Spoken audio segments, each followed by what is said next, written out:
გაიზრდება ავარიების რიცხვი, იმიტომ რომ ქსელი კიდევ უფრო მეტად გაუარესდება, სატრანსპორტო პროცესებში მდგომარეობა კიდევ უფრო მეტად გაუარესდება. ეს მერე უკვე გახდება ელექტროენერგიის უფრო ხშირი გამორთვების და გრაფიკების საფუძველი. ეს არ გვიდა. დავით ნარმანიამ გამოსავალი დენის გაძვირებაში იპოვა. 1 აპრილიდან მთელს საქართველოში 2 მილიონამდე აბონენტს ელექტროენერგია გაუძვირდება. 1 კილოვატ-საათი დენის ფასი 5 თეთრით იზრდება, რაც ფასის ერთჯერადად ზრდის ერთ-ერთი რეკორდული მაჩვენებელია. ყველაზე მეტად ფასი უძვირდება იმ მოქალაქეებს, ვინც ყველაზე ნაკლებ ენერგიას მოიხმარს. თუ 100 კილოვატ-საათამდე ელექტროენერგიას იყენებთ, 15-ის ნაცვლად დაახლოებით 20 თეთრის გადახდა მოგიწევთ. ეს 33%-იანი მატებაა. თუ აქამდე 300 კილოვატამდე 19 თეთრს იხდიდით, თითქმის 24-ს გადაიხდით. 28 თეთრს აჭარბებს ტარიფი, თუ 300 კილოვატ-საათზე მეტს იყენებთ. ამიტომ დენის საფასური თითქმის ყველა მოქალაქის ჯიპეს დაეტყობა. ტარიფის ზრდის უმთავრესი საფუძველი გახლავთ გაზრდილი მოხმარება, ენერგიის გაზრდილი ფასები და ასევე ქვეყნის ელექტროენერგიაზე იმპორტ-დამოკიდებულება მთელი რიგი შემოდგომა ზამთრის თვეების განმავლობაში. გარდა ამისა, გათვალისწინებული იქნა ინვესტიციის მხოლოდ ოპტიმალური მოცულობა იმისათვის, რომ ერთის მხრივ ქსელში არსებული ავარიები ეტაპობრივად შემცირდეს და მოსახლეობისთვის, ისევე როგორც კომერციული სექტორისთვის ელექტროენერგიის მიწოდების მდგომარეობა გაუმჯობესდეს, ინვესტიციების ჩადების გარეშე კომისია მიიჩნევს, რომ მდგომარეობა გაუარესდებოდა. მარეგულირებელი კომისია 1 საათის განმავლობაში ხსნიდა, რატომ უნდა გაიზარდოს ტარიფი. ოპოზიციონერმა ანადოლიძემ კი დარბაზშივე შეახსენა, რა დღეშია ხალხი. მას ვისაც ხშირად პურის ფული არ აქვს და მიღებულ მინიმალურ შემოსავალს ხარჯებზე ისედაც ვერ ანაწილებს, გაძვირებული დენის საფასურის გადახდა კიდევ უფრო გაუჭირდება. ის რაც არის რიცხვების ახალუხის ფორმით ამ ყველაფრის წარმოდგენა არა დამოუკიდებელია. საქართველოს მოსახლეობის უმეტესობა დგას გადარჩენის საკითხის წინაშე. ელექტროენერგიის გაძვირება საქართველოს მოსახლეობისთვის ჩათვალეთ არის ბოლო ლუკმის ამოღების მცდელობა. სრული ვაკხანალია ესეთთან მიმართებაში. არც არავითარი დადებითი გარდა ფსევდო ისევ და ისევ ამ ხელისუფლების მიერ დაკავებული მუნიციპალური ფონდების გრანტებისა არაფერი არ რჩება საქართველოს მოსახლეობას იმ პროექტებიდან, რომელიც ვითარდება ქვეყანაში. ეს არის კორუფციაში ჩაძირული სფერო. 1 აპრილს ამ გადაწყვეტილების მიღება იქნება სერიოზული რუსული თაღლითობა. 1 აპრილო ტყვილი არა? კარგი.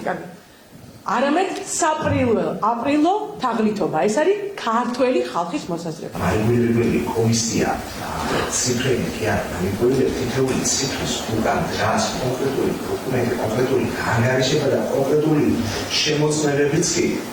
ადამიანისთვის, რომელმაც უნდა გადადოს პურის ფული, ეს იყო შეურაცხყოფა. ეს არ უნდა მოხდარიყო ეს ყველაფერი. დენი 4-დან 7 თეთრამდე უძვირდება ბიზნესსაც. მარეგულირებელი კომისიის მთავარი არგუმენტი მოშლილი ინფრასტრუქტურაა. ამბობენ, რომ ელექტროგადამცემ ხაზებს, ქვესადგურებს და ტრანსფორმატორებს განახლება სჭირდება და კომპანიებმა ქსელი უნდა შეაკეთონ. მარეგულირებელმა ეროვნულ კომისიამ მიწევით კარგად იცის ჩვენი ქსელური პრობლემები და ჩვენ ქსელში არსებული ძალიან მძიმე მდგომარეობა. გაზრდილი ტარიფი ეს არის საწინდარი გაზრდილი ინვესტიციისა და დიდი პასუხისმგებლობისა კომპანიის მხრიდან. რა თქმა უნდა, გაზრდილი ინვესტიციის ფონზე ეს სიკეთე, რომელიც რიგით მომხმარებლამდე უნდა დავიდეს ხვალვე ვერ განხორციელდება, ეს იქნება ხანგრძლივი და შრომატევადი პროცესი. შეიწყვეტა ავარიები, პიკურ საათებში დატვირთვას ვერ უძლებდა ქსელი.